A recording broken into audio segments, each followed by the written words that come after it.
Gagawin ko naman ngayon ay magtitesting ako ng alternator kung nag-i-indicate pa ba yung battery charging indicator. So yung ginawa ko kasi dito, yung alternator ay hinigpitan ko yung drive belt niya.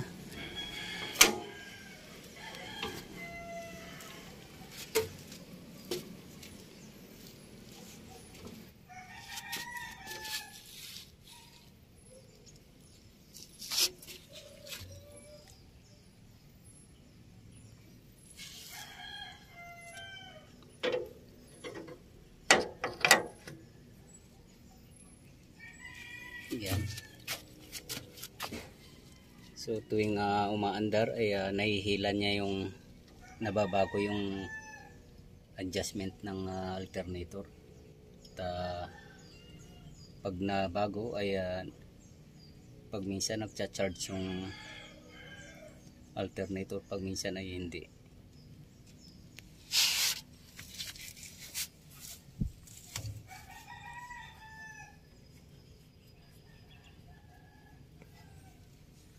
Yan, so nasa tamang tension na yung alternator belt.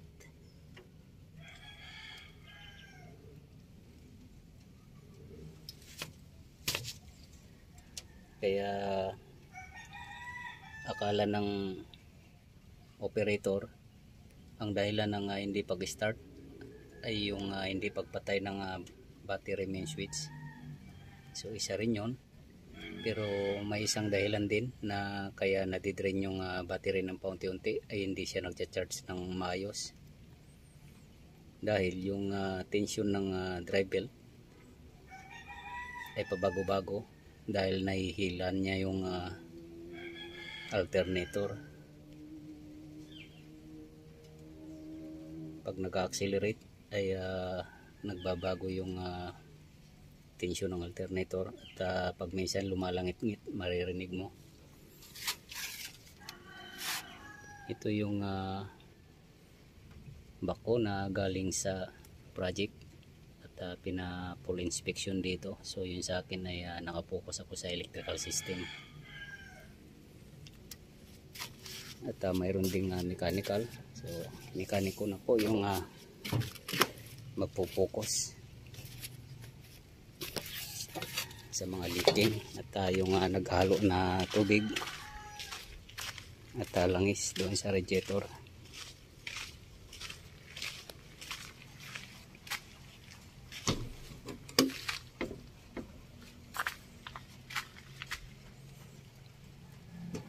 At mayroon din akong gagawin pa rito, yung battery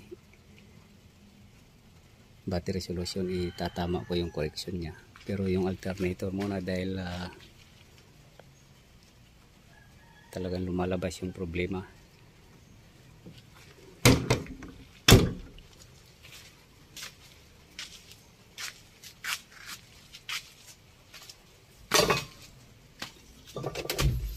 So napansin ko kasi dito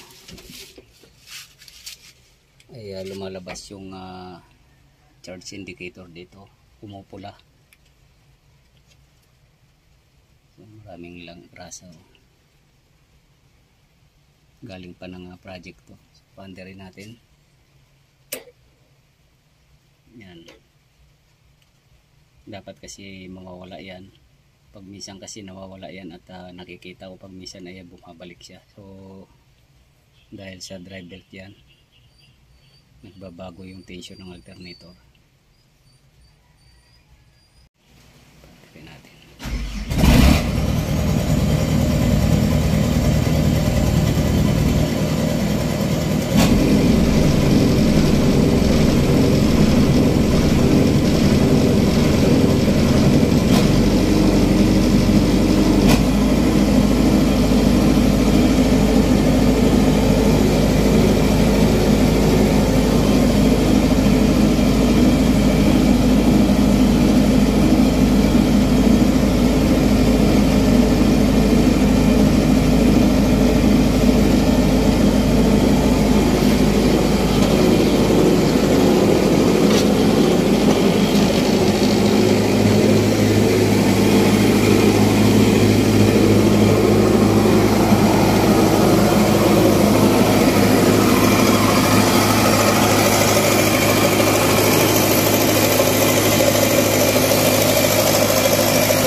siya.